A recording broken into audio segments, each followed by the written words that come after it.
네, 여러분 안녕하십니까? 한국침례교 신학연구원 오늘 이스라엘 역사 시간이 돌아왔습니다. 5번째로 오늘은 이스라엘 역사 중에서 그 사사 시대, 그 왕이 없는 시대라고 제가 이름을 지었는데요. 사사 시대에 대해서 한번 살펴보도록 하겠습니다. 우리가 지난 시간에 배운 대로 출애굽을 언제 했느냐에 따라서 사사시대가 몇 년 동안 지속됐는지를 가늠을 할 수가 있는데요.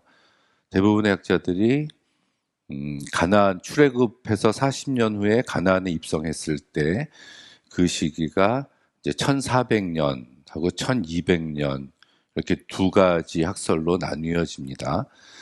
그래서 보수주의적인 교회에서는 1400년대에 이제 입성을 했다. 그리고 좀 학계에서는 1200년대쯤에 가나안에 들어갔다 이렇게 보는데요. 이제 그 다음에 사사 시대를 거쳐서 그 다음이 다윗 시대입니다. 다윗, 솔로몬. 근데 다윗하고 솔로몬이 활동했었던 시기는 그래도 조금 정확한 정보를 가지고 있어요. 그래서 그 시기가 다윗 시대를 1000년이라고 이렇게 봅니다. 그럼 다윗이 40년 후에 이제 왕 노릇하고 솔로몬이 그 왕위를 이어받으니까 또 솔로몬도 40년을 했거든요. 그래서 이제 1000년에서 다윗이 960년까지 그리고 960년에서 이제 한 920년 정도까지 솔로몬. 그래서 남북이 갈라졌다 이렇게 보는데요. 그렇다면은 이제 가나안에 들어가서 다윗까지의 시기가 초기 학설을 우리가 지지하면은 400년이 되고요. 1200년에 이제 입성했다 그러면 200년이 됩니다. 그래서 이 어떤 학설을 우리가 지지하느냐에 따라서 사사시대가 400년이 될 수도 있고 200년이 될 수도 있어요.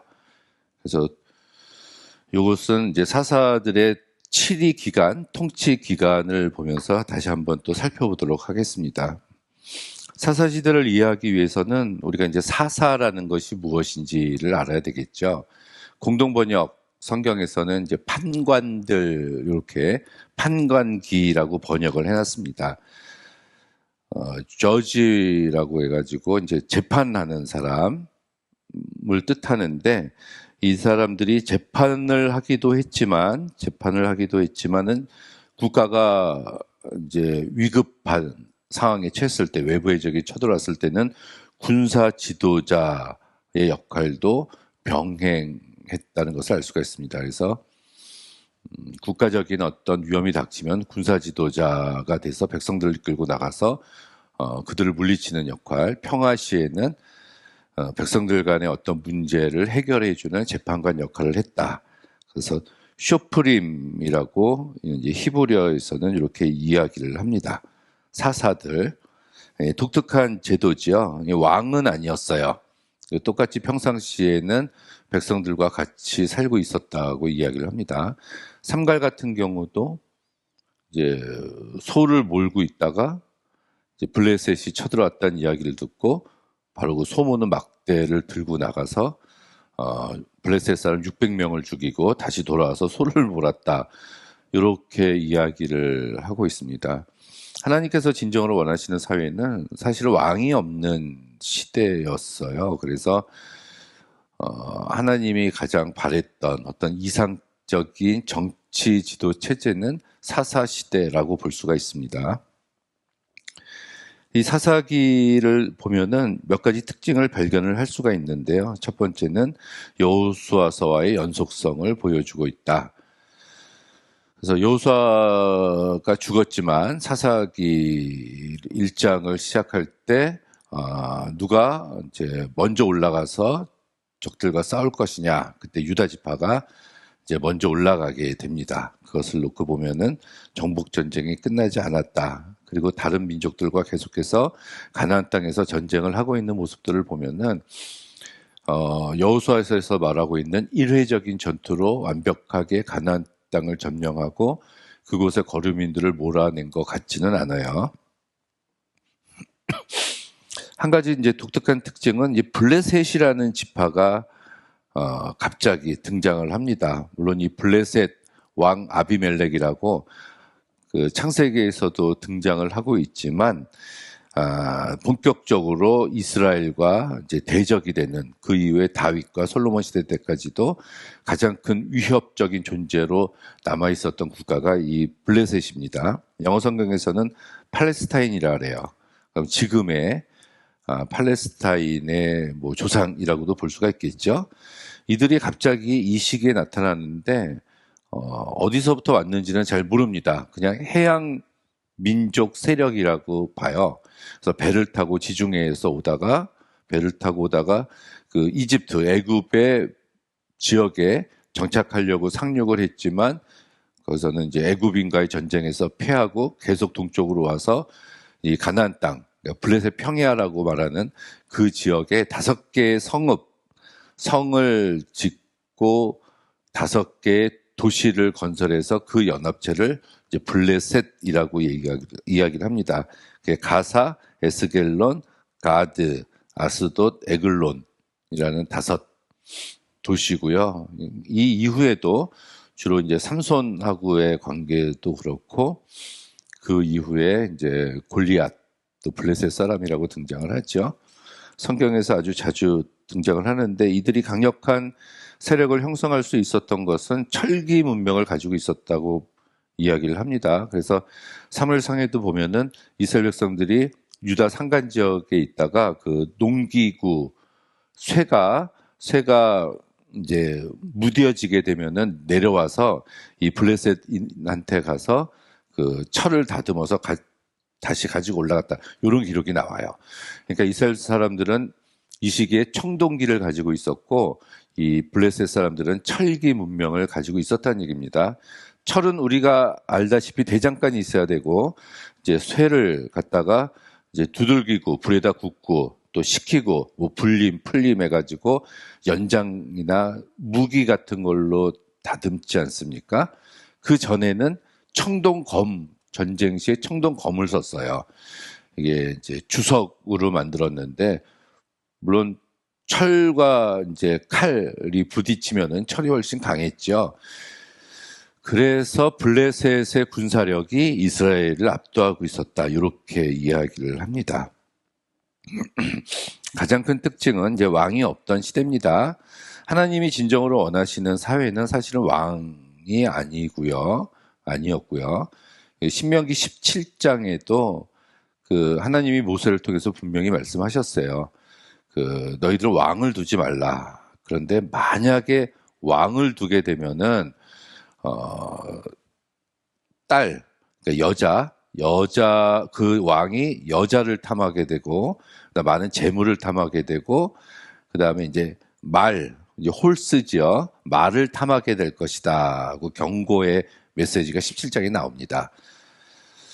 그래서 백성들의 딸을 취하고 재물을 취하고 그리고 이제 군사력이 바탕이 돼야 되기 때문에 마차, 이제 기병을 이끌 수 있는 말을 이제 얻으려고 노력을 할 건데 이 3가지를 완벽하게 갖춘 왕이 사실은 솔로몬이에요. 그래서 성경은 솔로몬에 대해서 긍정적으로 묘사하고 있지 않습니다. 사실은. 그래서 그런 걸 두지 말고 이제 하나님의 율법책을 등사해서 항상 머리맡에 두고 이제 그것을 하나님의 율법을 가까이 해라, 묵상해라 이런 말씀이 나옵니다. 이 말의 핵심은 결국은 왕은 하나님이라는 얘기입니다. 인간이 왕이 될 수가 없다는 얘기고요. 그 왕도, 인간적인 왕도 하나님께 지혜를 구하고 하나님의 허락을 받고 어떤 일을 하라는 메시지거든요. 그렇다면은 그 사람은 진정한 왕이라고 볼 수가 없어요. 그래서 성서에서 특히 사사기에서 이야기하고 있는 것은 왕정 체제가 절대로 아닙니다. 근데 이제 그들이 왕이 없으므로 자기 소견에 옳은 대로 행했다. 이런 표현들이 계속 나오는데 이런 표현은 왕이 없어서 혼란한 시대를 맞이했다는 표현이 아니라 바로 그 뒤에 다윗과 솔로몬 왕이 나올 수밖에 없었다는 그런 개연성을 설명해 주는 모티브의 역할을 한다. 우리가 그렇게 봐야 됩니다. 사사기의 주제는 명확합니다. 이들이 평화롭게 살고 있었어요. 평화롭게 이스라엘 백성들이. 그러면은 항상 이 평화의 시기에 이제 위험을 대비하고 기도하고 있는 것이 아니라 하나님을 떠나서 다른 신을 섬깁니다. 배교를 해요. 하나님과의 언약을 파괴했죠. 그럼 하나님께서 심판을 하시기 위해서 외부의 적을 끌어들여 와요. 그래서 이스라엘을 치시게 하십니다. 그러면 백성들이 회개를 해요. 회개를 하고 하나님께 용서를 구할 때 하나님께서는 이렇게 사사를 보내십니다. 그래서 이스라엘 백성들을 구원해 주세요. 그래서 이스라엘 백성들이 이제 구원을 받고 평화를 누렸는데 몇 년 동안의 평화 시기가 지나가면은 또다시 배교를 하고 그럼 또 심판하고 또 회개하고 또 사사를 보내서 구원하고 평화가 찾아오면은 또 배교하는 이 사이클이 계속해서 돌아가고 있는 것이 이 사사기의 이제 특징이라고 볼 수가 있습니다. 사사기의 특징. 조금 더 다르게 표현을 해봤는데요. 이스라엘이 하나님의 계명을 어기고 불순종하면 하나님이 이제 개입을 하셔서 사사를 세워주시고 그러면 그 사사들로 인해서 이스라엘 백성들이 구원을 받지만 구원을 받고 평화로운 시기에 처했을 때 다시 우상 숭배를 하고 하나님을 떠납니다. 이런 순환이 계속해서 되풀이되고 있는 것이 요 사사기의 구조. 첫 번째 사사였던 온니엘부터 마지막 사사라고 이야기하는 다윗 시대 때까지 이어지고 있는 것을 우리가 발견을 할 수가 있습니다. 이 사사들은 카리스마적인 지도자예요. 그래서 하나님으로부터 직접적인 말씀을 듣습니다. 계시를 받아요. 그래서 권위가 세워지는 그런 면으로 볼 수가 있고 결국은 고난에 처한 이스라엘 백성들을 구원하기 위한 일시적인 지도자로 세움을 받는 모습이죠. 이들은 다양한 출신 배경을 가지고 있습니다. 입다는 기생의 아들이었다고 나오고 드보라는 여자였어요. 여자. 사사들 가운데 또 유일하게 여사사가 등장을 하는데 이게 뭐 한 명밖에 나오지 않아서 뭐 수적으로 작다고도 볼 수가 있지만은 동등한 위치를 가지고 있는 사사로서의 위치를 가지고 있다고 우리가 볼 수가 있습니다. 드보라. 그리고 이제 기드온은 연약하고 작은 가문 출신이다. 이렇게 또 뭐 처음에는 겸손하게 이야기하는데 뭐 이것은 하나님께서는 여러 출신들 다양하게 그 사람을 들어서 쓰시는 분이다. 우리가 지도자론 할 때 사사기 굉장히 좋습니다. 이 문제는 지역적 영향력이라고 보는 것은 어떤 말씀이냐면은 제가 처음에 이제 사사시대가 400년 또는 200년이었을 거라고 말씀을 드렸는데 사사들이 요 입다나 드보라 기드온만 하더라도 이스라엘 전체를 다스리는 중앙 집권적인 사사가 아니었다고 보는 것이 합리적입니다. 그 지파의 사사라고 봐야 돼요.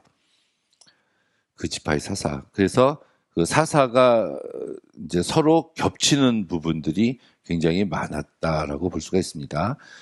그래서 지파별로 땅을 할당 받았을 때 바로 그 옆에 인근에 족속이 쳐들어왔을 때 이제 단지파는 블레셋 지역이었었거든요. 그러니까 블레셋과의 갈등이 있고요.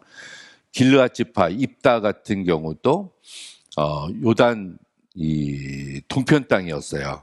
그러니까 모압 족속 또 그 밑에 암몬 족속에 침입을 받았고 이 드보라 같은 경우는 북쪽이었거든요. 그러니까 납달리나 뭐 스불론 지파 같은 사람들의 영향을 받는 그 지역적인 사사였다라고 보는 것이 훨씬 더 우리가 정확하다고 볼 수가 있어요. 정리를 해봤습니다. 그러니까 여기 사사들을 보면 한 12명 정도의 사사를 성경에서 소개해 주고 있습니다. 그래서 첫 번째는 온니엘인데 이제 갈렙의 사위죠. 전형적인 사사란 이런 것이다라고 보여주는 게 이제 온니엘이라고 볼 수가 있고요. 에훗은 모압 왕 에글론이 쳐들어왔는데 이 에훗은 베냐민 지파 게라의 아들 왼손잡이 에훗이라 이렇게 나옵니다. 근데 요 에훗 같은 경우도 이 베냐민 지파 할 때 베냐민이 벤이 아들이고 야드가 손이거든요. 오른손. 그러니까 베냐민은 오른손의 아들이라는 뜻이에요. 그래서 풀이하면 오른손의 아들 지파의 게라의 아들인 왼손잡이 에훗이다. 근데 여기서 왼손잡이는 오른손을 왼손보다 더 잘 사용한다는 표현이 아니라 오른손에 장애가 있는, 히브리어 요 부분을 찾아보면은 오른손에 장애가 있는 그런 뜻이에요. 자, 그래서 다시 정리하면 이 에훗은 오른손의 아들 지파에 오른손에 장애가 있는 에훗이 베냐민 지파를 자기 이스라엘을 구원했다. 이런 표현이 정확합니다.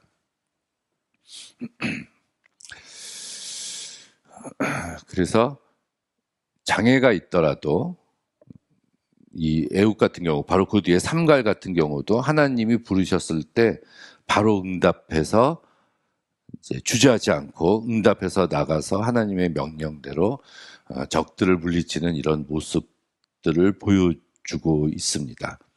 그래서 우리들의 장애는 하나님의 사명을 감당하는데 어떠한 걸림돌도 되지 않는다. 이렇게 볼 수가 있겠죠. 에훗 얘기는 뭐 혼자 들어가서, 그래서 이제 모압 왕 에글론을 만나서 단판 지으려고 혼자 가잖아요. 그때 오른쪽에다가 이제 칼을 감췄다. 그래서 신하들이 이제 이렇게 검사를 하면서, 이제 칼은 보통 우리가 이렇게 뽑는다고 생각을 했어요. 그래서 이쪽만 검사를 하고 오른쪽은 검사를 안 한 거예요. 그런데 오른손에 장애가 있었기 때문에 이제 에훗은 왼손으로 뽑아서 이제 푹 찔러서 칼이 들어가서 뒤에까지 나왔다. 그리고 도망쳐 나와서 백성들을 몰고 가서 모압을 쳐부쉈다. 이런 아주 재미있는 그런 드라마틱한 이야기들을 3장에서 해주고 있습니다. 삼갈은 이제 아낫의 아들이라고 나와서 그 아낫이 어디냐, 사람 이름이냐 도시 이름이냐 이거에 대한 논쟁점이 있는데, 아무튼 소문의 막대기로 600명을 죽였다는 거. 이제 특별히 이제 드보라라는 여자 사사가 등장을 합니다. 그래서 가나안 야빈, 북쪽에 큰 세력을 가지고 있었던 하솔 왕 야빈이에요. 거기에 군대 장관 시스라를 보내죠. 그때 에브라임 지파였었던 드보라가 평상시에는 종려나무 아래에서 라피돗의 아내로 이 재판을 일을 보다가 이제 쳐들어오니까 이제 바락을 데리고 나가서 물리쳤다. 이렇게 이야기를 하고 있고요. 그다음에 이제 기드온 유명하죠. 여룻바알이라고 하는 기드온. 그리고 이제 소사사인 돌라와 야일이 등장합니다. 이사갈과 길르앗 지파였고요. 그다음에 우리가 또 잘 알고 있는 이제 입다라는 11장에 입다라는 사사가 이야기를 합니다. 그 서원해가지고 잘못된 서원으로 인해서 자기의 딸을 하나님께 드렸다라는 이야기가 나오고, 그다음에 또 소사사로 입산 엘론 압돈이라는 소사사가 나와요. 그리고 삼손도 사사입니다. 마지막 사사로 등장을 하죠. 이렇게 해가지고 이제 사사기가 끝나고 그 뒤에 이제 단지파 이야기하고 한 가지 미가의 산당 뭐 이야기가 부록처럼 얽혀져 있는 이야기가 한 번 더 등장을 합니다. 몇몇 사사들만 한번 살펴볼까요? 드보라인데 이제 여자 사사로 등장을 합니다. 모든 사람들이 다 존경을 했고요. 이때 이제 드보라가 등장을 할 때 드보라가 있고, 여기에 이제 바락이 나와요. 바락도 사실은 당시에 종교 지도자급에 있었던 사람이에요. 그래서 아주 유명했었던 사람으로 보여지는데, 이 드보라가 바락으로 하여금 이제 군사를 이끌고 나가서 적을 쳐라 그랬더니 바락이 드보라에게 같이 갑시다. 당신이 나와 같이 가지 않으면 저도 안 가겠습니다. 이렇게 얘기를 해요. 그랬더니 드보라가 좋다, 같이 가자. 대신에 너는 영광을 받지 못한다. 이러고 같이 나갑니다. 그때 하솔왕 야빈의 군대 장관이 시스라였어요. 시스라와 전쟁을 했고 시스라가 패해서 도망가다가 그 헤벨의 아내였던 야엘의 그 장막에 거하게 되고 거기서 잠을 자다가 이제 죽임을 당하게 되죠. 그래서 요 4장과 5장을 보면은 여자 2명과 남자 2명이 등장을 합니다. 그러면은 이게 똑똑한 여자에 반해서 변변치 않은 두 남자. 그래서 두 여자와 두 남자를 이렇게 이제 비교하는 것 같은 인상으로 쓰여진 것이 바로 이 드보라 얘기예요. 4장은 이 이야기를 서술적으로 진술을 하고 있고요. 5장은 드보라의 찬양, 노래, 감사한 하나님의 찬양시가 나오고 있는 것을 알 수가 있습니다. 그래서 굉장히 재미있는 이런 부분이고요. 성서는 기본적으로 절대적으로 남존여비 사상이 없어요. 여성의 위치가 동등합니다. 성서의 기본적인 입장이에요. 구약 마찬가지입니다. 남자와 여자는 동등해요. 창세기 1장 27절에도 하나님께서 사람을 창조하실 때 남자와 여자를 창조하시고 저는 동시에 창조하셨다고 생각을 합니다. 물론 창세기 2장에서 아담을 만들고 그 갈빗대로 이제 하와를 만들었다 이렇게 이야기하는데 우리가 히브리어를 살펴보면 거기서도 히브리어는 남성명사, 여성명사, 중성명사가 있어요. 근데 처음에 하나님께서 흙으로 아담을 만들어서 그 코에 생기를 불어넣었을 때 그 아담은 중성명사가 쓰였고요. 아담이 잠들어 있을 때 갈빗대를 뽑아서 하와라는 여성을 만드니까 그때 남겨진 그 아담, 이는 내 뼈 중에 뼈요 살 중에 살이다라고 얘기한 그 아담에게 남성명사가 쓰였어요. 그렇다면은 처음 아담은 중성이에요. 남성, 여성이 없다는 얘기로까지 해석될 여지가 충분히 있다고 볼 수가 있습니다. 하와가 나오니까 우리 몸에서 하와라는 여자가 나오니까 남아있는 게 이제 남자가 됐다. 그래서 사사도 여자도 사사로서의 직무를 충분히 감당할 수 있다는 얘기가 사사기입니다. 굉장히 또 많은 분량이 나오는 게 이제 기드온이에요. 기드온 문하세 지파인데 자기는 여러 지파 중에서도 가장 연약하고 작은 지파라고 해서 하나님의 부르심을 거절했지요. 그 이제 양털 시험입니다. 하나님을 시험했어요. 2번. 자, 이거를 놓고 보면은 사사들이 처음에는 온니엘이나 에우 삼갈, 드보라까지도 하나님이 부르시면은 바로바로 즉각적인 응답을 했고, 근데 드보라 시대 때 바락은 주저주저 했는데 이 기드온에 와서는 하나님이 정말 저를 부르신 게 맞습니까? 라고 하나님을 시험하는 이 불순한 태도까지 보여요.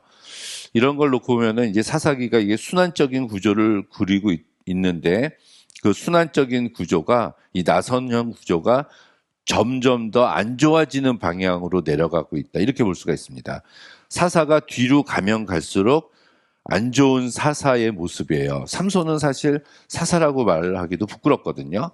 백성들도 마찬가지예요. 처음에는 위험이 닥쳤을 때 간절히 하나님께 부르짖었는데 점점 회개했다, 하나님께 부르짖었다라는 얘기가 없고 삼손 시대의 백성들은 전혀 하나님을 찾지도 않습니다. 이렇게 안 좋아지는 악화되는 상황으로 나아가고 있는 것의 첫 번째가 이 기드온이에요. 그래서 하나님의 시험을 2번이나 반복했다는 거. 근데 처음에는 여룻바알이라 해서 바알과 싸우는 자라는 이름을 얻었죠. 아버지랑 같이. 그래서 바알의 제단을 파괴하기도 했는데 그렇지 못했다는 거. 그리고 300명의 용사, 이게 기드온의 300명의 용사가 제일 유명하죠. 32,000명이었다가 10,000명이었다가 300명만 남겨두고 나팔과 빈 항아리와 횃불을 가지고 가서 적들을 물리쳤다. 그래서 이겼다. 그래서 기드온이 요 사건, 300용사로 적을 물리친 요 사건 때문에 기도원의 다른 이야기들은 묻히고요. 생각을 안 하고 300명으로 이겼다라는 것만 부각이 되고 있는데 다 봐야 됩니다. 사실은. 그리고 그 300명이라는 용사도 이게 완전히 믿음으로 철저하게 무장한 전혀 하나님을 의심하지 않는 진정한 용사라고 보기 어려워요. 왜냐하면은 성경에서 이런 표현이 나옵니다. 이 300명이 이제 내일 전쟁을 치를 건데 그 전날 밤에 하롯샘 옆에 머물렀다 이렇게 나와요. 하롯이라는 샘. 근데 하롯이라는 뜻이 떨다 이런 뜻을 가지고 있거든요. 두려워하다, 떨다, 벌벌 떨다. 근데 해필 그 샘의 이름이 하롯샘이라고 얘기를 하고 또 기드온이 300명이 남겨진 상태에서도 확신이 없었어요. 그래서 이제 새벽에 부하라는 이제 장수와 함께 정탐하러 가잖아요. 가봤더니 미디안 족속들이 막 두려워하고 있는 것을 보고 아 진짜 이기겠구나 하고 돌아와서 이제 300명하고 내려간 거거든요. 그러니까 이들은 밤새도록 사실은 하롯샘 옆에서 내일에 있을 전쟁을 대비해서 두렵고 마음으로 떨고 있었을 겁니다. 근데 중요한 것은 떨었음에도 불구하고 말씀에 순종해서 행동으로 옮겨서 승리를 쟁취했다는 거죠. 이들이 300명이 완벽한 용사라서 전혀 무서워하지 않고 떨지 않고 전쟁에 참여한 게 아니라는 얘기입니다.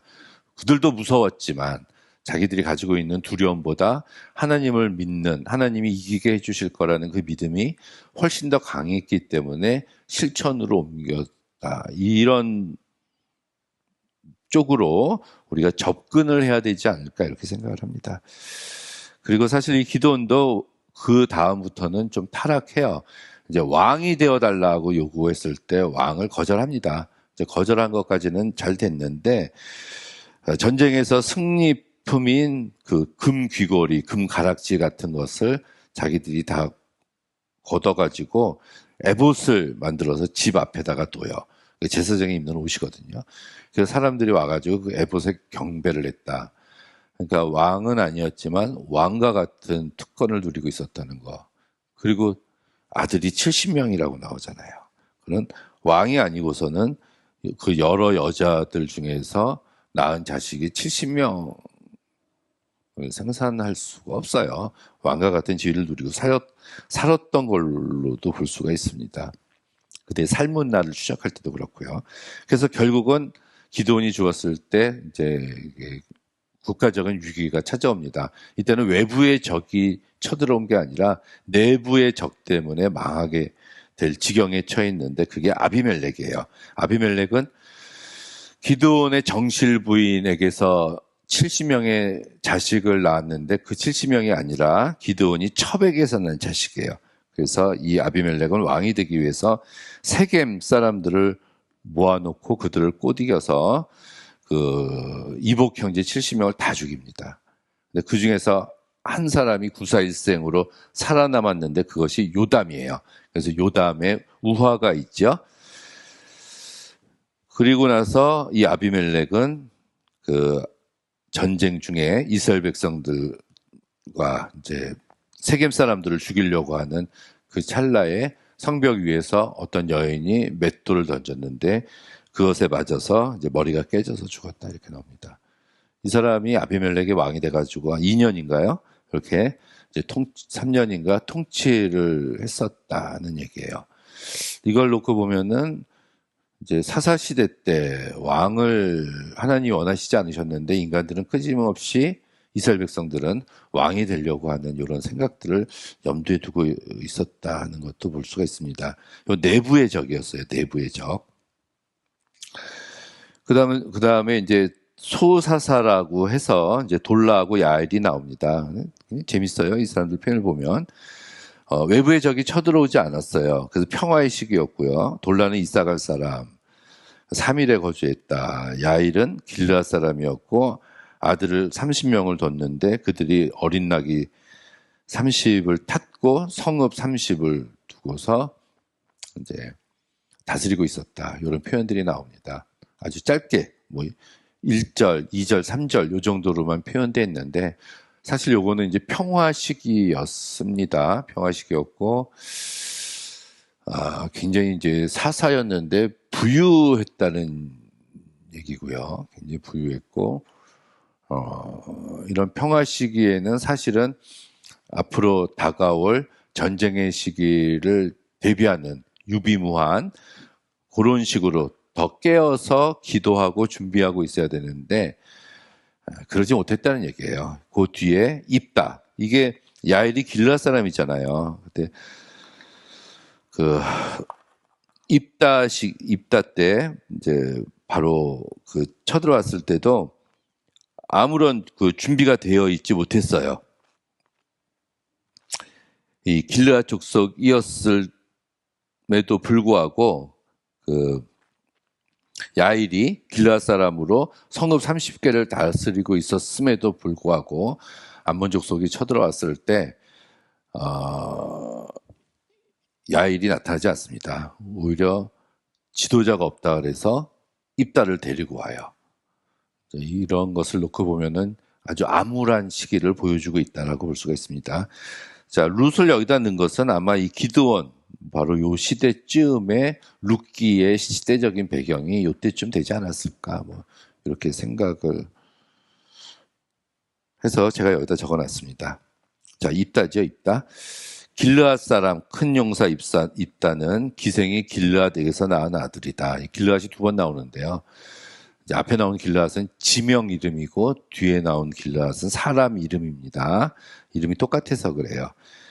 그래서 기생이 낳았다. 뭐 이렇게. 그래서 형제들이 싫어해서 돕당으로 이제 이주를 했고 거기서 이제 어떤 용병들의 우두머리가 됐다 이렇게 이야기를 합니다. 성경에서. 그러니까 도적 때의 우두머리가 됐다는 얘기예요. 그랬을 때 암몬 왕이 쳐들어왔을 때 이스라엘 장로들이 찾아가죠. 그래서 우리의 군사 지도자가 돼서 적들을 물리쳐 주시오. 그랬더니 입다가 두 가지를 이야기를 해요. 지난번에 자기가 쫓겨날 때 장로들이 침묵했다는 거. 또 하나는 내가 지도자가 될 테니까 나한테 전권을 위임해 달라. 철저한 사람이라는 걸 알 수가 있습니다. 그래서 그 허락을 받고 입다가 지도자가 돼서 이제 암몬 왕과의 전쟁을 하게 됩니다. 그때 이제 그 유명한 게 만약 전쟁에서 이기게 해주시면은 돌아올 때 제일 처음에 나온 자를 번제로 하나님께 드리겠나이다 이런 조건을 내걸었죠. 전쟁에서 이겼어요. 근데 그 전쟁에서 이기기 그 직전에 여호와의 신이 입다에게 임했다 이런 구절이 나옵니다.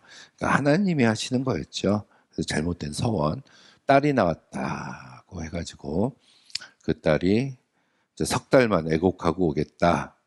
그리고 나서 그렇게 했다 하는 게 이제 입다입니다. 그래서 입다 이야기를 통해서 우리가 또 알 수 있는 것은 이게 그러면 맹세나 서원은 절대로 하면 안 된다. 우리 야고보서에도 있잖아요. 하지 말아라. 이것보다 중요한 것은 그런 하나님과 서원을 했으면은 반드시 지켜라. 이런 메시지를 우리가 받아들여야 된다고 봅니다. 무조건 하나님과 서원을 하지 않는 것이 아니라 했다면 지켜야 된다는 것. 이런 교훈을 줄 수가 있고 요 승리 후에 에브라임 지파 사람들이 왜 전쟁할 때 우리를 부르지 않았느냐 하면서 이제 시비를 걸어요. 그리고 쳐들어옵니다. 그래서 입다가 또 내전이 일어나요. 이스라엘 지파들과의 서로 간의 싸움이었죠. 그래서 이 길르앗 족속 지파가 에브라임 지파와의 싸움에서 이제 이기게 돼요. 그래서 그들이 이제 건너왔거든요. 요단강을 동편으로 지고 다시 돌아갈 때 그 여울에서 뭐 10볼넷 해봐라 해놓고 발음을 못하는 사람들은 잡아서 죽였다. 이런 재미있는 이야기들이 나옵니다. 근데 이제 그 구절도 이제 발음이라는 게 그 외국인이 우리나라 발음을 하면은 정확하게 못하고 티가 나잖아요. 그러니까 뭐 이거는 뭐 제가 뭐 지역 감정을 이야기하는 게 아니라 우리가 쌀 하잖아요. 쌀 가져와 하는데 경상도 저쪽은 쌍시오 발음이 잘 안 돼서 뭐 살이라고 발음을 했다. 뭐 그런 의미예요. 그래서 발음을 제대로 못한 자들을 구분해서 이들은 이제 발음을 못했다는 얘기입니다. 에브라임 지파 사람들은. 그래서 이제 시켜봐서 쌀 해봐.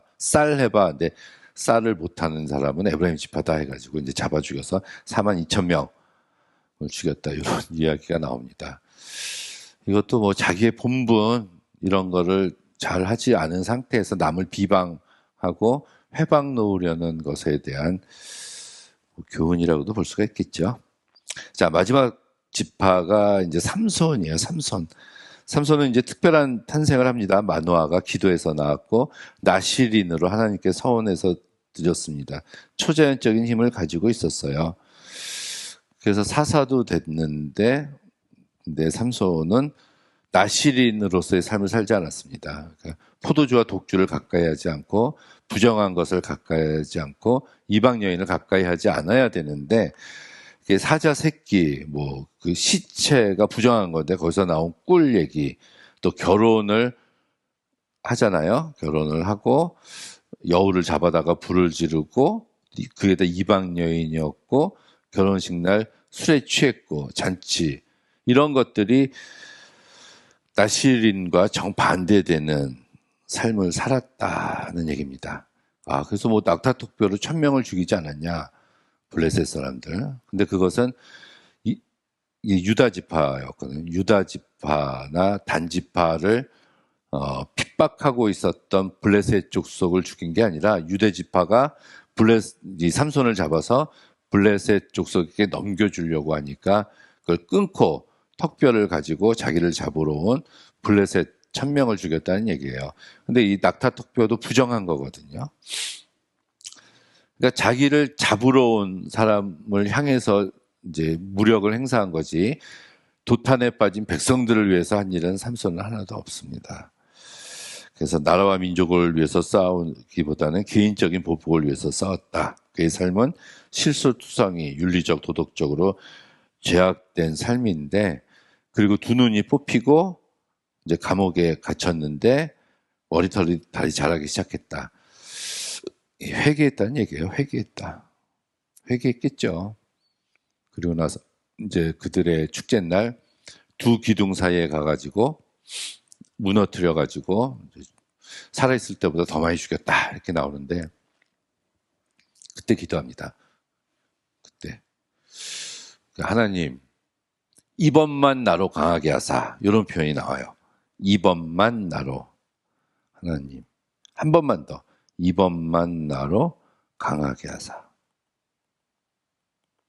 이 원수들을 치게 하여 주시옵소서. 이게 마지막 기도거든요. 근데 문제는 그 기도를 하나님이 들어주셨다는 거. 그러니까 마지막 기회, 마지막 기도, 마지막 기회를 달라고 하나님께 기도했을 때 그 기도를 들어주시는 하나님. 저는 이런 메시지가 삼손의 이 스토리 가운데 분명하게 있다고 생각을 합니다. 예수님 십자가 달려서 돌아가실 때 좌우편에 있는 강도 중에서 하나가 낙원에 있게 되잖아요. 평생 강도짓하고 나쁘게 살았어도 마지막 순간에 또 기회를 얻을 수가 있다는 것이 이런 이야기, 교훈인 것 같아요. 그리고 이제 부록 같은 이야기가 2개 나옵니다. 단지파 이야기와 베냐민 지파. 이 단지파는 미가의 산당, 미가가 산당을 지어놓고 떠돌아다니던 레위인을 데려다가 자기 집의 제사장으로 삼았다. 그때 블레셋 지역에 있었던 단지파가 거기도 600명이에요. 거기에 있지 못하고 이제 새로운 땅을 찾으러 가다가 이 집에 들려서 이제 미가의 신당에 있었던 그 신상들을 훔치고 제사장도 훔쳐서 라기스 지방으로 갔다. 이런 이야기가 하나가 나와요. 떠돌아다니는 종교 지도자였던 레위 소년하고 하나님이 주신 땅을 버리고 다른 땅을 향해서 찾아가는 사람들. 그리고 또 하나 19장에서 21장은 베냐민 지파 이야기인데요. 에브라임 지파에 있었던 한 레위인이 있었는데 첩이 이제 옳지 못한 행동을 하고 이 남쪽 지역으로 자기 친정으로 도망갔어요. 그랬던 레위인이 그 첩을 데리려고 가서 데리고 돌아오는 도중에 베냐민 지파 기브아라는 성에 하루 머물게 되는데 그때 그 사람들이 와서 이제 겁탈을 했습니다. 강간을 했어요. 그래서 이 레위인이 그 첩을 데리고 집으로 와서 12토막을 내서 각 이스라엘 지파에 보냅니다. 베냐민 지파를 처단해 달라고. 그래서 이스라엘 전 지파가 모여서 베냐민과의 전쟁을 해요. 베냐민 지파와. 처음에는 좀 밀렸는데 결국은 이스라엘 지파가 승리를 하게 되고 베냐민 지파 600명만 남겨놓고 남자만 600명. 모든 베냐민 지파 사람들이 다 죽임을 당하게 되는 이야기가 나오고 요 사사기가 끝나요. 그래서 요 사사기 다음에 룻기, 사무엘인데 요 룻기 이야기까지 포함해서 요 앞에 있었던 단지파, 그다음 베냐민 지파, 그다음 룻 이야기를 여기 이제 베들레헴 3부작이라고 해서 요 세 이야기를 또 같이 묻기도 합니다. 그래서 이 사사기의 후반부에 나오는 이 단지파와 베냐민 지파 이야기를 통해서 결국은 사사기는 구약 성경 39권 중에서 가장 아주 어둡고 암울한 책 중에 하나입니다. 좋은 얘기가 거의 안 써 있다고 봐야 되고 특히 결말은 더 처참해요. 나중에 그 레위 지파의 출신이 나오는데 그 모세의 후손이었다 이렇게 나오거든요. 그래서 이 사사 시대는 정말 하나님이 원하는 시대였어요. 사실 하나님께서 원하시는 이 정치 체제는 가장 원하시는 체제는 출애굽해서 가나안 땅에 들어가기 전까지의 40년 광야 생활이었다고 봅니다. 자, 광야 생활 동안에 이스라엘 백성들은 광야에서 어떻게 살았죠?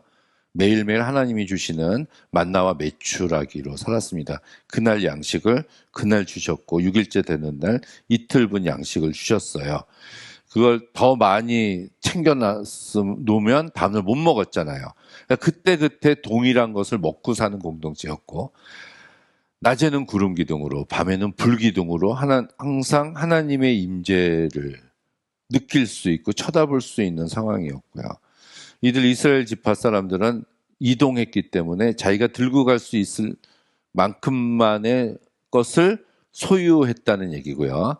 그러니까 경제적으로 부자와 가난한 자가 없었던 얘기예요. 그리고 사회 계층도 높은 사람, 낮은 사람이 없었습니다. 지배층과 피지배층이 없었어요. 10부장, 100부장, 50부장 이런 사람들은 팀장 정도의 역할이었지 그 위에 군림하는 사람이 아니었습니다. 모세도 마찬가지였고요. 그러면은 이 광야 시대는 정치적, 경제적, 사회적으로 평등한 사회를 이루었고 종교적으로 하나님의 임재를 느끼면서 사는 시대였습니다. 물론 광야라서 집도 없고 고난한 생활이었지만 하지만 이 세상이 우리 광야 아닙니까? 우리는 영원한 주님의 나라에 들어갈 사람이기 때문에 이곳은 광야와 같은 것이에요. 이곳에서 우리가 큰 집을 짓고 많은 것을 소유한다고 해도 그것을 싸가지고 하나님 나라에 들어갈 수는 없지 않습니까? 근데 그나마 하나님께서는 가나안 땅을 주시고 이스라엘 백성들에게 광야 생활을 했었던 이스라엘 백성들에게 그 땅에 가서 살아라. 하지만 거기서 너희들이 왕 같은 거, 지배자를 세우지 말고 광야 시대 때처럼 정치, 경제, 종교적으로 이렇게 사사를 둬서 지도자 사사만 두고 각 지파별로 그렇게 평화롭게 살아라 하는 것이 하나님의 원대한 계획이었습니다. 그걸 보는 게 사사 시대예요. 근데 인간들이 너무나 악했기 때문에 그 하나님의 요구에 응답을 못한 거예요. 자꾸 범죄하고 이 사사기를 보니까 하나님을 떠나고 하나님을 배교하고 평화로운 시기만 찾아오면은 다른 신을 찾고 쾌락을 찾고 하나님을 떠나는. 그래서 하나님이 고쳐보려고 이방 민족을 들어서 이스라엘 백성들을 미치게 만들고, 그러니까 회개하고 다시는 안 그러겠습니다. 그러니까 하나님이 구원의 사사를 보내서 구원해 주셨으면은 그 다음부터는 결단코 다시 저쪽으로 넘어가지 않고 하나님만 섬기면서 살아야 되는데, 얼마 동안의 시간이 지나면 다시 범죄하는 이런 모습을 보여주고 있는 것이 사사 시대라서, 저는 이 시대를 생각할 때마다 참 안타까운 마음을 금할 길이 없습니다. 그래서 사무엘이 나오고 이제 사울이 등장을 하게 된 거예요. 우리 사무엘서 보면은 사무엘이 어린 시절부터 나오지 않습니까? 근데 이렇게 뭐 유진메일의 제사장 나라 같은 걸 보면은 이 삼손이 살았던 시기에 한창 활동했었던 시기에 사무엘이 어린 시절을 보내고 있었다. 뭐 이렇게도 이야기를 하더라고요. 네, 이게 이제 사사 시대였습니다. 오늘은 아주 암울했던 시기인 이 사사 시대에 대해서 공부를 했습니다. 감사합니다.